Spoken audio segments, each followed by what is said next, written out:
Hey, what's good, party people? Welcome to the Chris Collins Show, Millennial Talk Show. Good morning, Marissa. How's it going, fam? It is going fabulous. Oh, Yeah, isn't it? I mean, the weather's great. I mean, it's a little crispy outside because what I've been told, Marissa, is Jack Frost is in town and Santa Claus is coming. I know. I was hoping it was going to actually rain a little bit, but I don't know. Maybe Well, Sunday. they're saying, in Southern California, it's supposed to be coming on Sunday. So, a little bit of rain doesn't hurt nobody. I know tomorrow I'm doing my first Spartan race.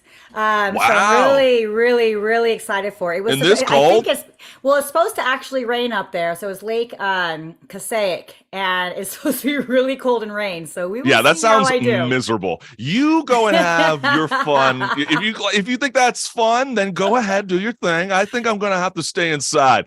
That's insane. But you know what, Marissa? I wanted to share this with you because there's a lot of you that can tell by a person by just looking at their search history. And today, Google dropped their 2022 year in search. And here are some of those results, Marissa.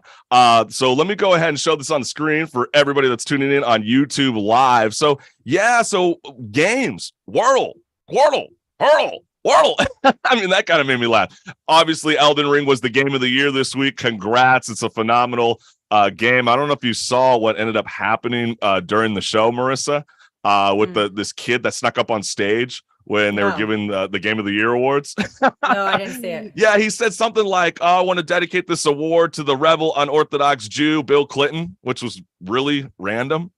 Oh, interesting. So, yeah, I guess he got all the clout that he wanted, I guess. So the guy was arrested. So that was pretty stupid of him. But let me go ahead and show that list again for everybody that's tuning in live on YouTube. How to help, Oh, wait, I'm showing the wrong one. So this one, so you see election results for the news, Queen Elizabeth's passing, Ukraine. A lot of these things I tend to remember, Marissa. Like even when you look at the actors, Johnny Depp, Amber Heard, we obviously know what happened. Will Smith with the infamous slap, Chris Rock, Julia Fox with Kanye.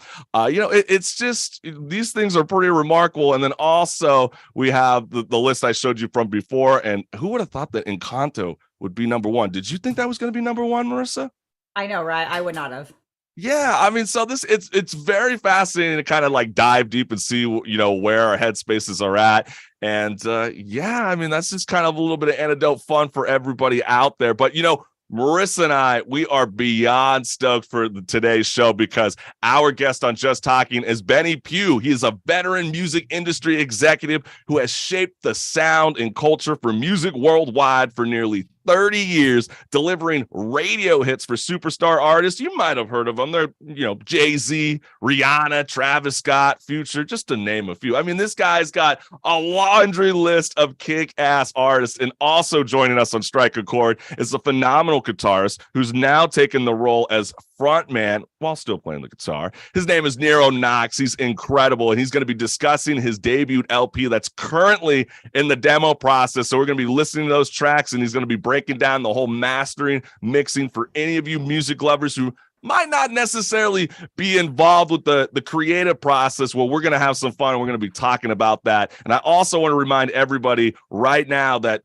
don't forget to check out our music podcast, Off the Fret. More music talk featuring LA pop rockers, Pough the Passenger, out now wherever you listen to podcasts or on this YouTube channel. And Marissa, if you're ready, I'm ready. I think it's time to rock and roll. So let's get it on, baby.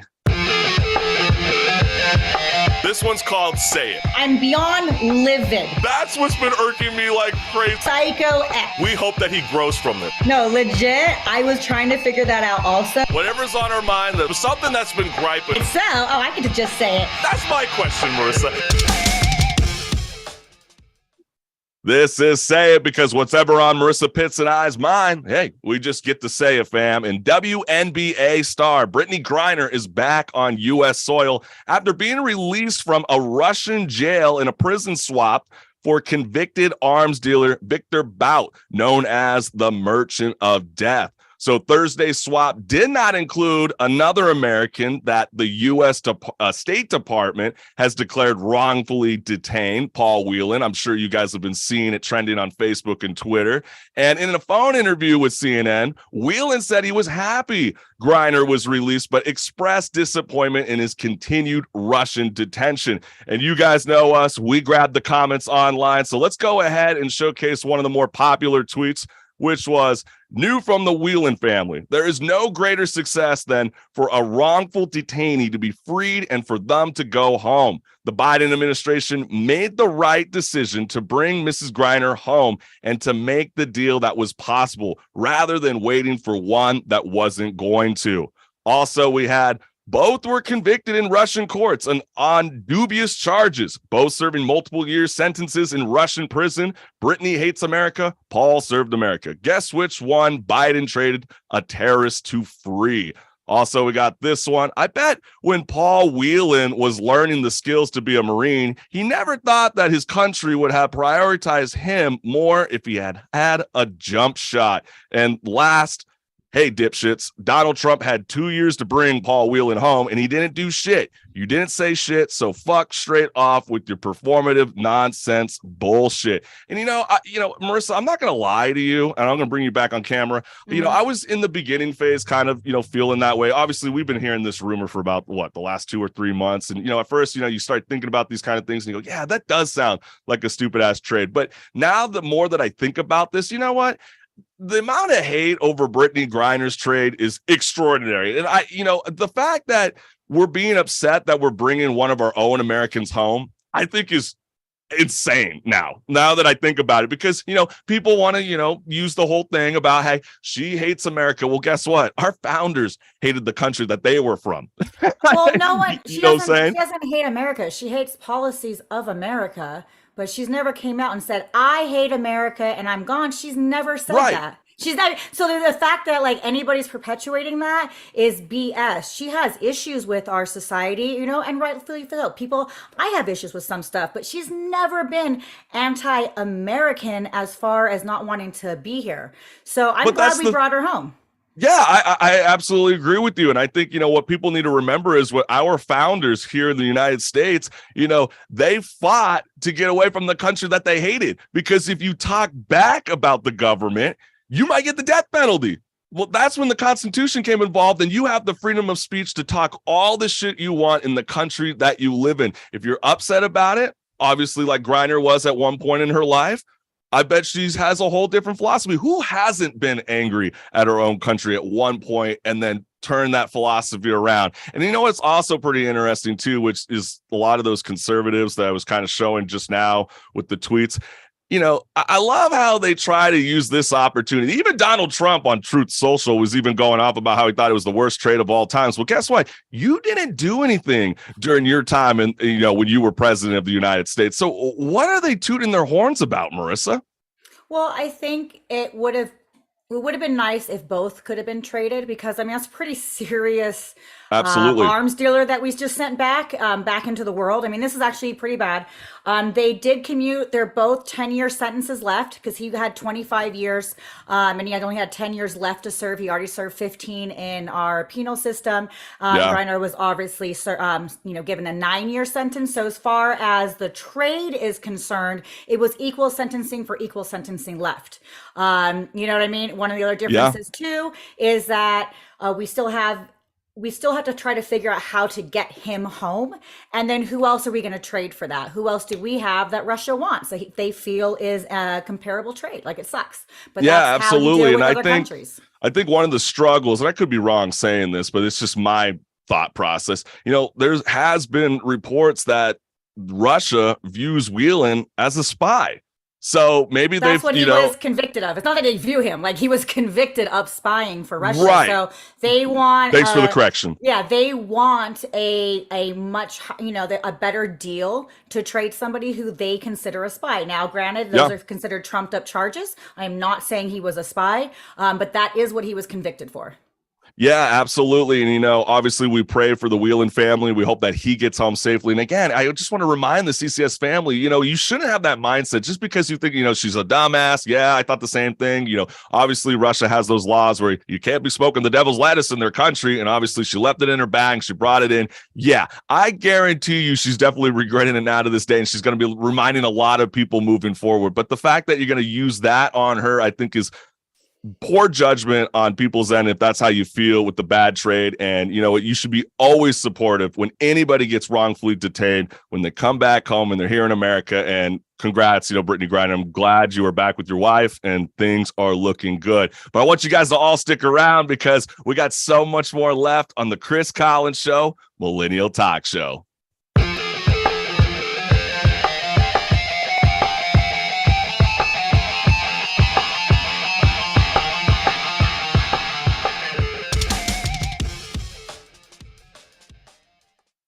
What's good, listeners? Our guest on Just Talking is Benny Pough, a veteran music industry executive who has shaped the sound and culture of music worldwide for nearly 30 years, delivering radio hits for superstar artists such as Jay-Z, Rihanna, Travis Scott, and Future, to name a few, is here live on the Chris Collins Show, Millennial Talk Show.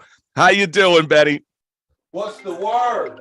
What's the word? You tell me what's good, my man. Hi. grinding. Yes, always the grinding. I mean, that life. Hey, that's what's up, Betty. I'm looking forward to reading your new book on impact, life, leadership, and betting on yourself. And it's come to my attention that the title of your book on impact has a bigger meaning. So let the CCS family know what's good. So what's thank you for having me first and foremost and sharing my story with your audience. I was in a near-death car accident in 2014 where I hit a tree as a passenger at 90 miles an hour, sustained a level 2 concussion. That's when you black out between 1 and 5 minutes. L3, L4 vertebrae fracture, bulging disc in my back, lacerated liver that led me to lose half my blood supply. And we hit the tree so hard that it severed 2 feet of my small intestine. And in that moment, God put a book inside of me called On Impact. And impact is an acronym for intuition, mastery, pivot, authenticity, connection, and teamwork. And it takes wow. the reader. That's nice. Yeah. Yes. Damn. Takes the reader through my journey. Takes the reader through my journey from 11 years old to modern day with an undercurrent of music. And I feel that not only because I'm the author of the book, but I feel the book is valuable to people because I can reach everyone where they're at because I've gone from being paperboy to president and intern to CEO. Yeah, but what I did find kind of interesting about you, Penny, was you were a paperboy, but then I heard you were a stand-up comedian at one point, which is pretty funny. Do you remember some of the jokes that you used to do? Obviously, if I did, I wouldn't be here with you because I'd be way better at it. Yo, it's a hard grind, bro. Hey, it's so hard. I tried to do stand-up comedian. I'll be honest. I tried, and I did like 2 shows, and I was like, wow, this is a lot harder than I expected. Like, I gave kudos to every stand-up comedian because it is that is a lot of time to put jokes in, keep relevant, be funny, right? That is so hard. Oh, no, it's so true. And I know, Benny, the reason why I'm bringing your stand-up career into the mix is because it's my understanding that you were discovered by a young gal who was in the stand-up comedy scene, and she worked for Motown Records, and she essentially told you, hey, I got this internship spot. I want you to join into the mix. How much did your life change after this? Man, it changed 720 maybe 360 times, right? I'm probably one of the few people who never had aspirations of being into entertainment and then music. So I'm a big believer of faith and destiny and frequency, and I was drawn to this opportunity simply by chance. Someone booked me for a show to perform for a whopping $25, and I took it, right? And just so happened, you never know who's going to be in the audience watching you. So when at the end of the show, she was, pretty thrilled with the performance and asked me what I was doing and what was next, and hadn't prepared for it. So she said, come on down and be my intern. So going into Motown opened the door for me because before I got into the music business, I was a salesperson. So my skills I had a skill set that was, indicative for the environment that I was in. So it was, just a different means of providing for myself. And I saw a lot of gaps and opportunities in the music business that I could actually, press on and move forward. That's amazing, Benny. And I know you started off at Motown Records and then eventually you went to Death Row Records, correct? No, so I went from Motown, right? I had that. That was my introduction. Then I went to Perspective, worked for Jimmy Jam and Terry Lewis. Those were the Janet Jackson guys. Okay, Yeah. okay. Right. They did all of those albums. Then I went from there to Arista Record and moved to Washington, D.C., which I was the first one to put Monica on the radio. WCDX in Richmond, Virginia. Oh, wow. First with Usher when he was 14 years old. Goody Mob, which CeeLo Green actually came out of that. And, I love CeeLo Green. Sorry. That's like, I don't know. No, he's awesome. Huge fan of him. Yeah. Then moved on from there. I went to MCA Records with Shaggy. You remember that? Wasn't me. It wasn't me. That came out of that. My time there. Then Casey and JoJo All My Life, the Wedding Classic. That was my run during that period. Then I went to Def Jam Records. No, Def Jam. My apologies. Def Jam, and it was an incredible opportunity because I met some of the biggest artists in the world. Mariah Carey. That's when the Emancipation of Mimi came out, which was one of the biggest records, and realized she dropped the Christmas classic right now. That is still number one hit. That is still right. Like, Isn't that insane? Mariah owned Christmas. She died. She died. Ain't that the truth? It ain't gonna be changing for another 50 years. Ain't that the truth, man? And I know you were also the former president of Rock Nation Music, and I know the CCS family's got to be wondering, like, how did you transition into this role? I mean, obviously, clearly, Rock Nation's got that amazing partnership up with the NFL to be hosting all the halftime shows moving forward. So how did you get into the mix? Well, our relationship was fostered at Def Jam. And then as time went by, when, they came and tapped me to come work in their music division as the president of their music department, it was a natural fit and it was great. We had some really big success, created some new ventures. And, that's when I decided that for me at that point in my life, it was time to pivot. And, after having success for a lot of other folks in creating and marketing and developing, it's like, you know what, I'm going to step out and bet on myself. Life, leadership, and betting on yourself is the title. That's the subtitle of the book. So I got to live it if I'm going to say it. And yeah, that's right, baby. No, I like that. And one of the things that I saw online about you, Benny, was you compare the music industry to tech companies. I didn't quite understand that. So what do you mean by that? So that goes back. So in the book, I talk about when I was an internship, when I had the internship, I went in a 3-piece suit. And you have to realize record companies, if you've never been to one, the attire and the vibe and the feel is the equivalent of tech companies. People are dressed cool. People just, it's open space, thinking, creative. So that's what the relationship is. I wouldn't have thought that. I would have thought it would have been actually a little bit more corporate stuffy. You're running big numbers, big money. So I wouldn't have. Nobody sees those people. We keep them hidden. Yeah, but you got people, right? But I gotta say though, Benny, you got people like Jordan Peterson who are against those kind of ideas. He's been kind of talking recently about how people who are just not dressing up classy when it comes to the workforce. What do you say to people like that? Hey, listen, you know what? The clothes are only the outer. Obviously, everything starts within, and people are going to feel you based on how you act and what you say, not necessarily by what you wear. And they're going to be that shallow. Then you know what? Send them out. Right? I mean, that doesn't just sound so silly. Get them out of here. I like that, Benny. And you've also stated that radio is, in fact, not dead. Radio is important in creating stars. And is that really the case? Because, a lot of the times, people feel like, is radio like the main focus for record labels today? Because it just seems like they keep playing the same tracks over and over again. Where are those B-sides? So I think mantra, the narrative that we state, we sometimes we can become addicts to. If you say something over and over again, whether it's true or not, you'll start to believe it. Now, has radio shifted and pivoted? Of course. It's not the medium that is all that you need to be a star. There are a lot of different elements, obviously streaming is important, touring is important, right? Staying connected with your fans are important, but also radio still has a value. Who would have known, right? When you think about Taylor Swift, that the biggest consumption piece of content for her was vinyl, $14 million, Yeah. right? Like who would have said that, right? Like who would have thought that?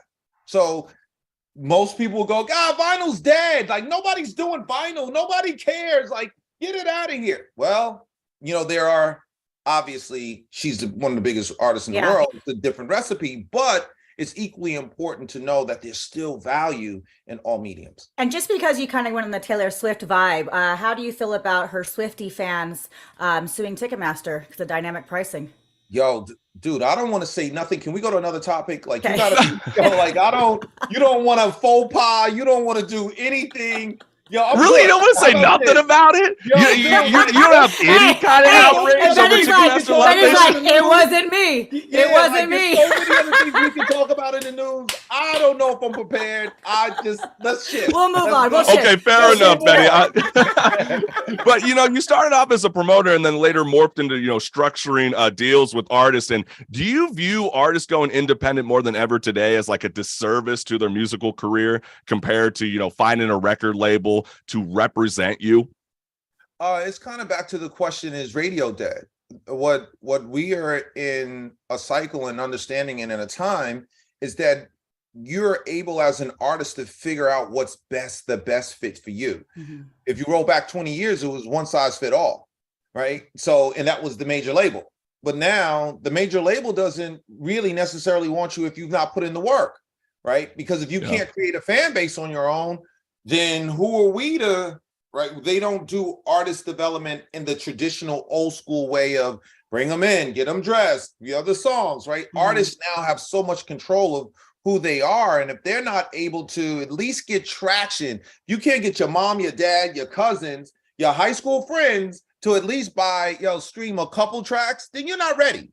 Yeah, right. Like you're just not ready. So in all seriousness, I think it's a great opportunity for the labels as well as for the artists on deciding what is going to be, the marriage and the fit for. And I think it's really cool that they're allowing artists to be more themselves. I know Prince spoke out a lot about that, about them trying to keep him as that sexy image, especially when he spiritually evolved and went there, and how the record labels were trying to promote him in a certain way that was no longer him. So it's great to hear about companies that are allowing artists to be more themselves. Well, Marissa, I'm going to play devil's advocate for you and Benny, because I don't know if you guys saw the video from Cardi B this week on Instagram, but she was basically essentially saying that making music isn't fun anymore because it feels like a job, and music executives give her anxiety. This is almost kind of like the same thing Halsey was saying at the beginning of the summer, where she felt like, I can't even get my song released unless I post a TikTok video. So when you hear this, what do you say to people, to Cardi B and Halsey that have this kind of disagreement with, social media and utilizing that tool to promote their music?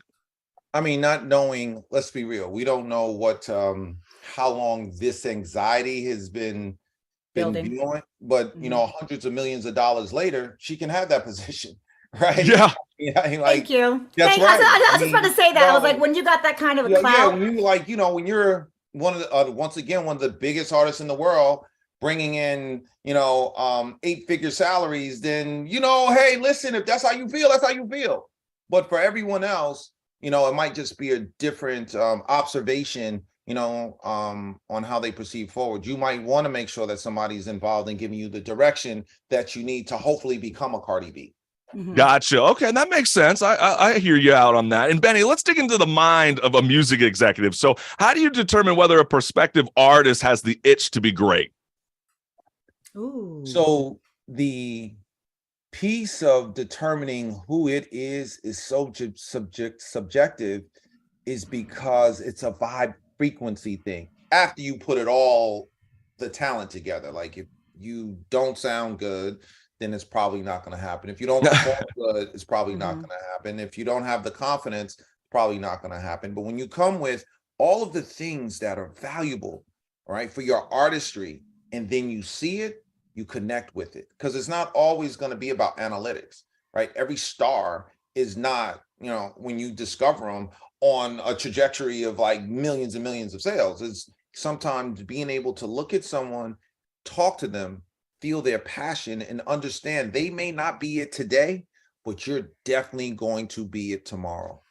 Oh, I like that. I feel like that's the person that found you on stand-up comedy. She probably felt Yes, the same way. exactly. She saw that something in The you, whatever that intangible. is. The Yes. intangible, right? Mhm. If given the opportunity, it's going to work. Yeah. And that's what people need, is the opportunity. And that's what you're looking for.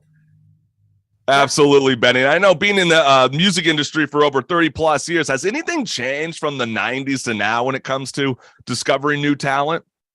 Oh, I thought you were going to ask me if anything changed for me. I was like, yeah, I had hair at one point. It's all good, my man. I still got hair growing on my back. Yeah, a lot has changed, Chris. A lot has changed. I don't know, Benny. I'm kind of jealous because I mean, I obviously I like the hair on the top of my hair, but all this back hair and shit like that. Trust me, you do not want it, my friend. It is no bueno. Gross, Chris. Every time, gross, homie. Gross. I'm just saying. Hey, there's a plus and a con. They got therapies for that, treatments, man. You Hey, make too much money if you don't like it. Yes, it's called waxing. You can easily wax, homie. Okay. Yeah, fair enough. Fair enough, you two. But what's like the number one red flag when it comes to signing an artist? Artists who aren't really passionate about the career. They're just in it for the money. I want to be successful. Like somebody just goes, I want to be successful. Not I want my voice to amplify throughout the world. Like those. Does the same apply when it comes to follower count? You mean on social media? Yeah, exactly. You mean how many people? Yeah, exactly. Some people, obviously it starts off with, hey, I just want a huge following, but it's like, okay, that will eventually come when you produce great music. Have you ever come across any kind of artist during your time? So think about this, and me being someone who, who's just adapted and adopted social media. I have multiple chains of views of thought on that. If you're trying to curate 1,000 people who are going to give you $100, and you have a real rabid community, then that's great. If you're someone who wants to buy a bunch of followers that look like you have a bunch of followers, but only 2 people really care about you, and that works for you, that's great, right? If you're someone who's authentic and you've curated this true organic fan base, and one person gets you 7 people get you 100 people, and et cetera, exponentially, because they've all bought into you, and that works for you, that's great. So there's no right or wrong reason, but there's analytics now that you can determine who's what. Yeah, and I know you're adamant about artists, creating a team to support your music. Why is that so important today? Well, it should have been important yesterday, but now that we're dealing yesteryear, but now that we're dealing in current time, is if you're in this business and this is your artistry and your artistry is your business, you have to understand that at some point, if it's about monetizing, then you need to be in position to understand as big influxes of money comes into your business. So if you don't take the time to learn and you only do just the art, or you don't have people who are delegated to make sure that you're protected, then it's all for naught, right? Yeah. What's the reason if there's no true spiritual or economic benefit coming out of you sharing your artistry with the world? Yeah, I'm loving your insight right now, Benny. You are an incredible soul. And, I kind of want to switch gears and talk some industry talk, because some of hip hop's most popular artists, such as A$AP Rocky, Future, 21 Savage, Young Thug, Gunna, to name a few, have been subject to a massive music leak that occurred earlier this week, with more than 200 unreleased tracks landing on a website called leaked.ck. And so what's going on? What's happening? I noticed a lot of Atlanta rappers were on there. Was the password like Slime123? Like, I don't understand. Like, how does this happen? You know what? There's no real rhyme or reason. You just have to think about, like, when people are recording, it's still a trust business. Like, you're not recording yourself. You have an engineer, you have people who have the hard drive. There's just there's still exposure. Although people keep it as tight as they can in their circle, you just never know. So are you suggesting that it was an inside source that would leak this kind of material? what I'm saying is that's just disgusting that anybody would take someone's art and put it out without their approval. Yeah, I mean, I totally felt for a lot of these superstar, rappers in the hip hop scene, because clearly, when the music gets leaked, it doesn't, that viewership that could have potentially led you to the Billboard charts won't be counted now. And do you find this to be a problem moving forward? I mean, obviously, we're always talking about blockchain technology when it comes to Bitcoin, and what a clusterfuck that is. But should we start implementing that when it comes to music? Well, I think it'll definitely go there. We'll definitely be in the blockchain space as time evolves in the music business. Yeah, so. and cybersecurity, I mean, it's a real thing. Our government's getting involved even more with it. Music industry will. Anybody who wants to keep something private, even on our own home stuff. I mean, that's something that everybody has to be aware of and continue with. Yeah, no, it's so true. But at the same time, I just feel like, from my perspective, at least, it just feels like music leaks are more prominent within the hip hop industry. And from your experience, have you dealt with artists who purposely leak their own material? Because that's some of the stuff that people have been saying about this right now. So, I mean, there's been ebb and flows of it depends on the season. You haven't heard much more because artists have taken control and know the value of the monetization of their music and putting it in the marketplace. So that is probably less of than it was as a marketing tool in the past, the leak music, get it first, those kind of things, putting it, I mean, that was part of the marketing at one stage or another, but times have changed. So until we get to the nit and grit of actually what's transpired, we just have to say, like, I don't think it was a purpose leak. I think there's too many artists. Yeah. Nobody's making money off this. No one's making money. And that's where you always got to look. Thank you. That's cash now. No one's giving away for nothing. Like, there's just no reason for that. No, it's so true. I mean, I remember, with a lot of the rock and roll bands, maybe like a decade ago, it was always some jackass at like a Tarjay or Wally World who, obviously got the LPs coming into the store a month early, and then he would leak it online. So, obviously that could be clearly the case. But since we've been talking with you right now, Benny, I know there's a lot of cats out there that would love to be the position that you're in. And so is there any advice that you would give to the CCS family about how they can set up their goals to be in the position that you are in today when it comes to the music industry? Buy his book. Buy my book. Buy his book. Get you started. That's the literal aspect of it, but also too, we're offering a conference because of that questions that's been asked of me from artists, executives, entrepreneurs, in my travels. So we put together a conference called It's Your Time Conference, which is going to be in Charlotte, North Carolina, MLK weekend, January 12th and 13th. We're going to do live auditions. Nice. Somebody will win $10,000 at the grand finale that I'm going to Zelle in their account on stage. My God. No way. On the 14th. That is pretty badass. We're going to have some amazing panels with industry titans that are coming. Steve O, the president of A&R from Warner's, Latrice Burnett, who is the general manager of Def Jam. We have panels on hip hop and spirituality. We're going to have how to get into real estate. We're going to have independent label versus major label, how to pick an attorney, how to choose a team, all of those things, and some really incredible managers and Grammy producers that will all partake in 2 days of panels. And then Sunday night, we'll give away that 10 grand to somebody who's, knocked the socks off of the audience and will walk away for, Can people virtually tune in? Like, so I'm not going to be able to fly out there. Like, if I wanted to virtually tune in, could I? Or is it only in person? It's only in person. Okay. Only in person. But I will have, we will offer the digital package afterwards. Okay, that I'll probably have to get. Yes, excited, Benny. Dude, thank you. That is so freaking kick-ass. And all I know is, Benny, you've been an amazing soul. And thank you again for joining the Chris College Show, Millennial Talk Show. And before you go, Benny, what do you want for Christmas? Yo, dude, everyone to come to itsyourtimeconference.com. Itsyourtimeconference.com. And a repeat coming back to Chris's show. How Yeah, about Yeah, let's get it, baby, Love Betty. it, Benny. Oh man, you've been a beautiful soul. Thank you. Definitely that's come that? back. Make it happen. Let's get it, baby. Hey, trust me. I will definitely keep have to you that back word, on. my friend. We've been loving you so much so far, and also got to remind the CCS family one last time: where can they go ahead and buy your book on Impact? They can go to Amazon, Barnes and Noble, and wherever books are sold. Rock and roll, Benny. You've been an amazing soul, Thank and have a you. great weekend, my friend. And obviously, we were gonna keep in touch, and I'll reach out to you in the new year, my friend. Yes. Bye, Benny. Yes. Thank you. Let's get All it, right. baby.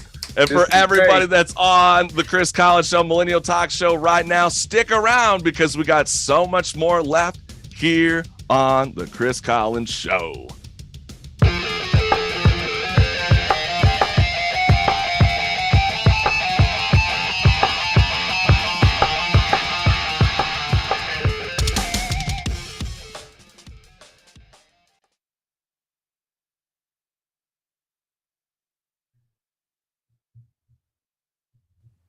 All right, so we are basically waiting in for our strike a chord guest. We're gonna have to definitely try to reach out, Marissa. He's across the pond right now, so he is not inside of the mix as of this time, but we are working on it as we speak. This guy is a phenomenal soul. He is from London, North London, England. He is a rock and roller, Niro Knox. He's been in a lot of former bands. You might have heard of them. They're called King Lizard, KilliT, Holloway Hell, and now he is stepping front and center with his debut LP. He got sick and tired of being the guitarist for numerous bands. He felt like he had the tenacity to become the frontman himself, and I know he is beyond stoked because he is being formally trained by Rasmus Bon Andersen. You might have heard of him from a legendary rock and roll act, Diamond Head. So we're going to be talking about that and so much more. So, Marissa, my co-host, she's a beautiful soul. I know you did, and you are such a beautiful soul. This is live. It's in the moment. We totally get it. It's across the pond for you. So he's getting ready to rock and roll. So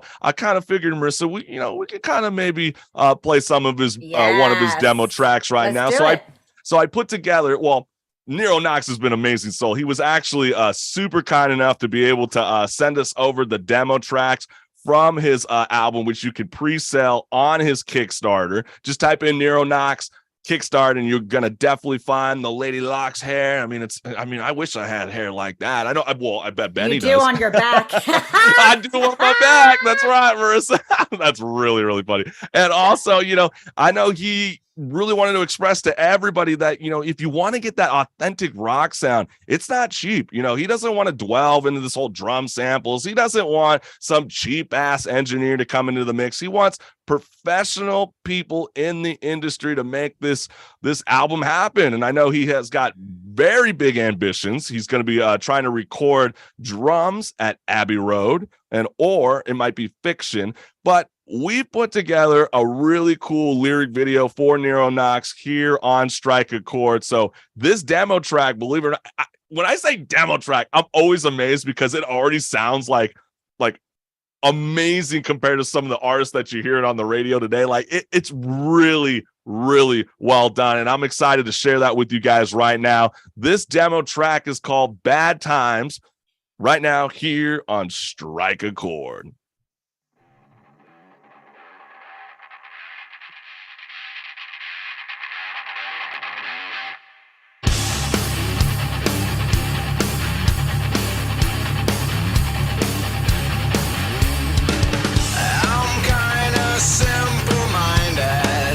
Just trying to play this game. Today is really not my day.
I never let myself down. I cry when no one's around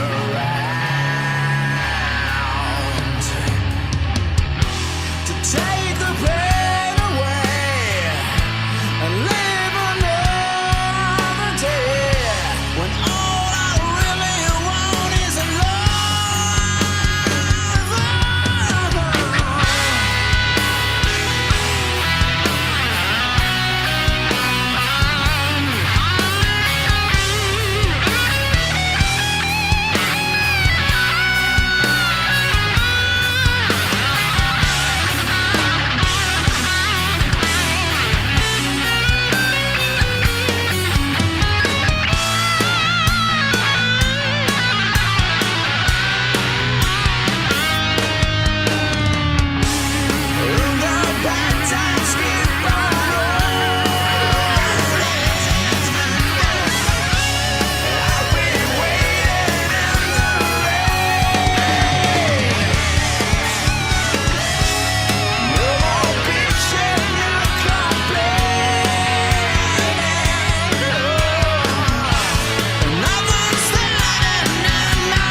Hell yeah, that is Niro Knox, and that is his demo track, Bad Times. And we got the man himself here with us, Niro Knox. My apologies, my man. I feel like I just sent you the pre-show link instead of the main link. So anybody that's mad, you should be blaming me right now. But we're excited to have you on, Mr. Knox. So how you doing, my friend? I'm good. How are you guys doing? Sorry, I'm drinking tea. Very British of me, even though. Yeah. Well, Well, there's nothing wrong with that. I know. I laughed when I heard about tea, because don't you guys also call dinner tea? Well, there are so many things that are just so wrong in this place. I'm not originally from here. I've lived here for 19 years now. Okay. But originally I'm from Israel, which is a very warm place. Where they drink black tea with no milk and eat a lot of hummus. So fascinating. See, I didn't know that about you. I think that's really cool. But I know, obviously, like you just stated right now, you've been in North London for about 19 years now. You played in a lot of kick-ass rock and roll acts such as, King Lizard, KilliT, Holloway Hell. And what made you want to step front and center as the frontman now? Because you're such a phenomenal guitarist. And gosh, I don't know. How did you discover your voice? Really I spent a lot of my time shouting at people, so I started. No, I'm joking. But I was always very passionate about music from the song perspective rather than the guitar. I got into guitar because I was like, when I was young, I was into Slash a lot, and it wasn't just that. It's an icon, it's an image, and I thought it was really cool, and I thought it would be a really cool thing to try and pick up. And it just happened to be that I was resonating a lot with the guitar, pun intended. So, but as I grew up, I started recognizing the difference between music and songs. And for me, it was always about the songs. So there's the music. Every song has a music, right? But, some songs are just, they just grab you, right? And that was interesting to me. And when I was writing music, I always wanted to turn it into those epic songs that I grew up on, the ones that make you feel like, the hair in the back of your neck and all that kind of stuff. Yeah, hell yeah, man. I mean, and I know also that, you've been vocally trained by legendary rock and roller Rasmus Bon Andersen from the legendary rock and roll act Diamond Head. I mean, how did you guys link up? That is right, Versa? That is so super badass. This was really cool, actually, because we did a show. They had a show, this is years ago, they had a show booked in London, and I think it was this time of year, actually. So ticket sales wasn't that good because a lot of people in London, it's kind of everyone. Maybe it's cold outside, right? So freezing. It's a lot of immigrants here, like everyone usually fucks off somewhere else in Christmas. They go back home. a lot of Europeans. So, you know, we never do shows. Anyway, they had a show, and I think they called me from the Academy Group, which is the company that manages the big venues. And they said, listen, maybe KilliT can come. This was like 5-6 days before the show. And they said, we know you won't sell a lot, but we need some help with that. So we came and helped. And then as a result of that, the following year, KilliT joined Diamond Head as a support on their UK tour. And Raz, well, you know, I remember it like, first of all, he's a great guy, right? But you know, he's very friendly. So obviously we were like, we're going to spend some time on the road together. We might as well be all of us friends. But I think me and him had a good connection, because on the first day I arrived to the tour bus with the t-shirt, like this yellow shirt that says, ask me about my cock. And if you and that's how you guys two linked up. Well, he liked it. If you flip the shirt, you'd see like a rooster, you know, like a clock. That's awesome.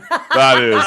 On their first show, which was after our first show on the tour, because we supported them. Then they did a show, and he was just looking at me because I was in the audience. He was like, "Show me your cock," like that. Shit, I mean, hey, artists, you want to get noticed today, you know the drill. Show me your cock, baby. But, you know, to keep a high standard, you know, sound and allow the freedom to work with no pressure, you decided to pre-sell your album on Kickstarter. And why did you want to self-produce your debut LP compared to finding a record label to back your endeavors? I actually don't think that record labels are the smart choice these days for any artist. I mean, if you're small, they don't want you. If you're big, you don't need them. If you have the right infrastructure, if you're a businessman, if you're organized, I mean, I don't know if Lady Gaga is working for a label, but I can assure you the label is kind of working for her. She's either paying them to get all the shit organized for her, or she's got her own office. I'm just assuming, I don't know anything about Lady Gaga, but I just chose it because it's like, this is where you want to be, right? And if I'm looking at businesses, this is the same thing, right? You want to be where, you know, and I don't care about, the previous fellow was talking about people who want to be famous and successful. I don't care about that, really. I'm in a point of my life where I know that happiness is not going to come from any of those things, right?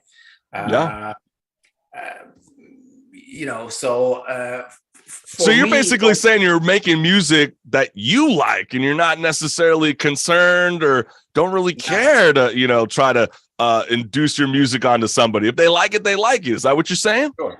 Yeah, sure. I mean, one of the biggest PR companies called me. I've worked with them before, and they called me about this album because I left a message and they said, "You sure you want to be the singer?" So I was like, "All right, it's not their cup of tea. That's fine." Wait, they really asked you that? Because I was digging your voice. I was like, I know, me too, man. It's freaking amazing. So please don't listen to them. Please stay as the singer. Yeah. Okay? No, seriously, I would not, man. I mean, this is exactly what I'm saying. There's nothing wrong with that. Look, even, I don't know who was the biggest star ever. I don't know, Michael Jackson. Like, even not everyone liked him. I love Axl Rose. A lot of people, and I understand what they mean when they say that. Say, "Oh, he sounds like this screamy duck." I'm like, okay. I love Axl Rose. I grew up on him. I love him. Yes, I love it. Exactly. I fucking love him. He's awesome. I met him once. He was awesome. But I just want to have a good feeling when I'm doing it, and I do. Now, I never felt like the songs that I wrote got the singer that they deserve, not in terms of level. Actually, I think the singer in KilliT is way better than me, but it was a taste thing. That's all, nothing bad about anyone really. Right. Oh, you definitely enjoyed your time with, all your other bands, but, obviously as you start to have a longevity in your career, your musical career, you want to switch it up a bit. And I know when you're working on new material for your debut LP, has anything changed from your previous bands with now that it comes to, recording music in the demo process? Yeah. So naturally I'm doing a lot more on my own, which is actually not that fun. I love to bounce ideas, especially with the drummer. It's very important for me. If anyone who's ever listened to Pantera, it's something that's very dominant in that band. It's very obvious that the drums and the riff are so well, they're saying something together. So for me, that's something I love it. And I love the fact that I can take that idea and put it into music that doesn't sound anything like Pantera, but I'm still using those principles. And for me, all the offbeats and all the, But I also saw on your Kickstarter that you wanted to record, drums either at a place called Fiction or Abbey Road. And I thought, you're such a phenomenal guitarist. Why didn't you want to be recording your own, guitar riffs there as well? So actually, since I wrote that, I changed my mind because I was doing the guitar riffs at home, and the mixing engineer came back to me and said, you need better microphones, and the microphones that you need are they're like $4,000 each. So I was like, okay, I'm gonna go there. So I actually booked, since I started this campaign, because it's going so well, I booked 2 extra days actually in I'm gonna do this in Fiction, not in Abbey Road actually. Okay. But I want to leave enough time to be able to play your next demo track, Fire in the Hall. But real briefly, Niro, just for anybody that, isn't involved with, music producing, what is the average cost? Because you just said that one mic was $4,000. Overall, how much money does it take to produce one track? That depends on how you work it, but the studio that are high standard are usually would cost between 500 to 800 pounds per day. So that's about $1,000. Well, I know the pound just became like $1, so it's like $800. About a few weeks ago, I spoke to Mike Frazier. If you don't know who that is, look him up. Mike Frazier is the producer that recorded all of AC/DC's albums, most of Aerosmith's albums. He did a Guns N' Roses album. Wow. And this guy wants. Didn't he also do Iron Maiden? Maybe. Yeah. Maybe. And this guy wanted $2,000 per song, plus the studio fees are $900 a day, and you have to pay for the studio. So it becomes very expensive. I understand that it's kind of peanuts to big artists, but and he also said, look, I can do a better rate, but it's still very expensive, right? Mm-hmm. But right. The reality is very simple. There are things that you will have to do in the studio, especially if you're doing rock music or metal, when you want the drums to be huge. You need a big room. Don't get me wrong. You can achieve sounds synthetically. I'm not into that because there's some you lose, but for me. No, absolutely, Niro. And I don't mean to cut you off, man. I just want to be able to have enough time to be able to play your kick-ass demo track. And I'm telling you, CCS family, it's just incredible. I know Niro's like, man, I want to be able to amplify, and I can't wait to hear that kind of shit. But these demos are so freaking kick-ass, and I can't wait to share with you, the CCS family, right now. This is Niro Knox single, Fire in the Hall, live on the Chris Collins Show, Millennial Talk Show.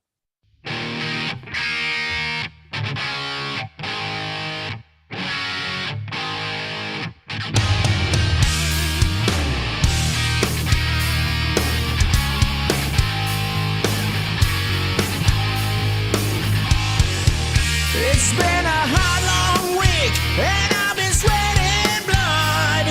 I can feel the grit, and I can taste the mud. Now I got my back against the wall, and nowhere to run. It's time to face the music, it's time to rock. Here you are, sitting at your throne.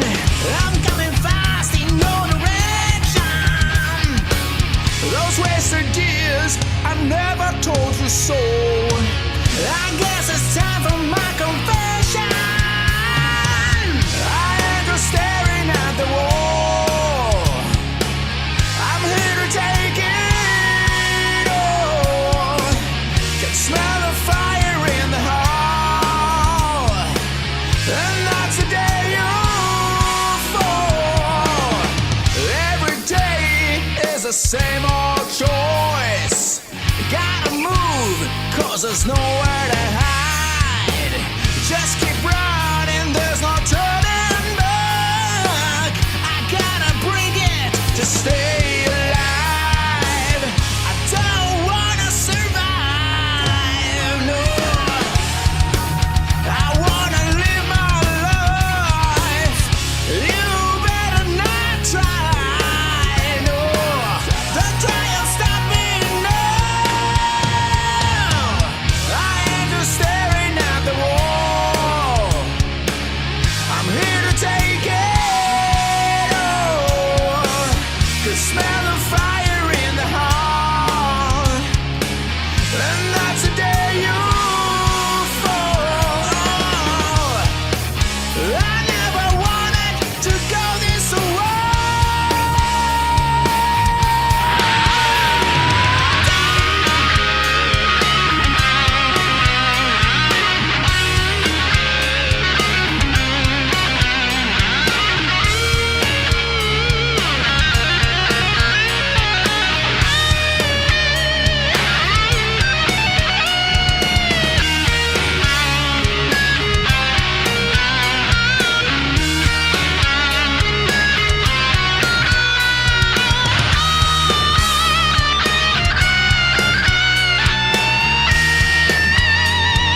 It seems you left us here all behind. Oh,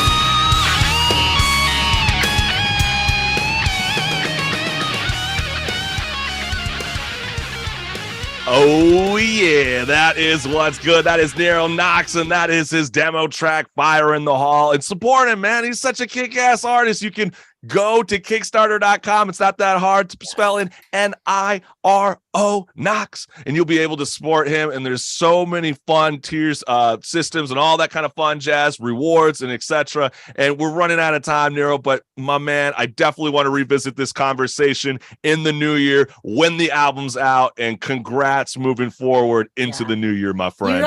You have a sound. Like I said, you have that thing. Like, I love it and will be buying 100%. Absolutely. I cannot wait, much. brother.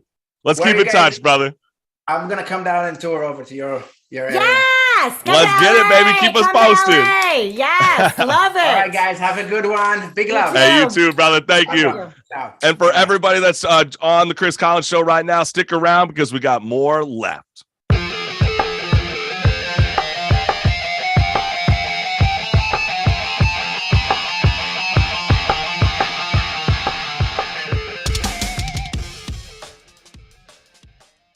This is what's good. And Marissa and I, we want to let you guys know real briefly because we're starting to run out of time. But, you know, this is the time where we need to give back. And before kids get too involved with the holiday wish list, help them remember that this season of giving and that there are children in Los Angeles. I'm just speaking in Los Angeles in general, but worldwide, globally. But since Marissa and I were based in Southern California, we're going to be letting you guys know a few spots where if you want to participate, you want to donate towards these causes, go ahead and do that. And a fun fact, by the way, the holiday toy drive was invented here in Los Angeles in 1947 by Toys for Tots. So you can support Toys for Tots, Disney Ultimate Toy Drive, Spark of Love Toy Drive, and Friends LA, and so much more. And I can't thank the stacked lineup that we had today, Marissa. I mean, come on now. We had Benny Pough. He is a veteran music industry executive. He did Jay-Z, Rihanna, Mary J. Blige, Travis Scott, Ghana, Young Thug, you name it. It is so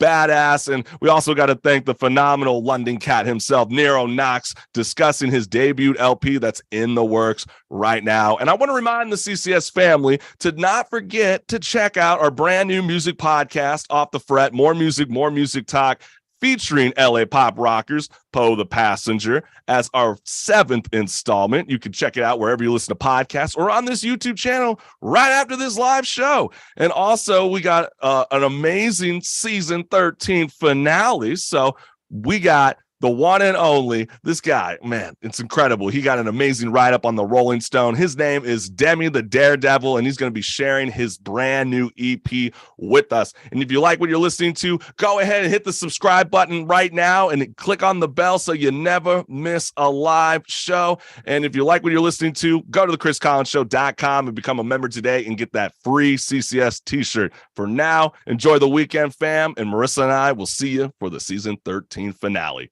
Peace.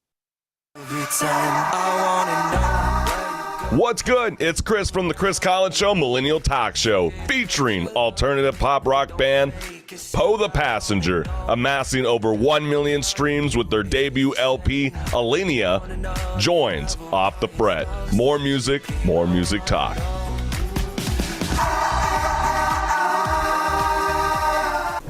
What's good, party people? Chris Collins Show presents Music Storm 2022, hosted by Chris Collins and Marissa Pitts, featuring Royals, Hurricane Highway, Cannibal Kids, Amanda Cooksey,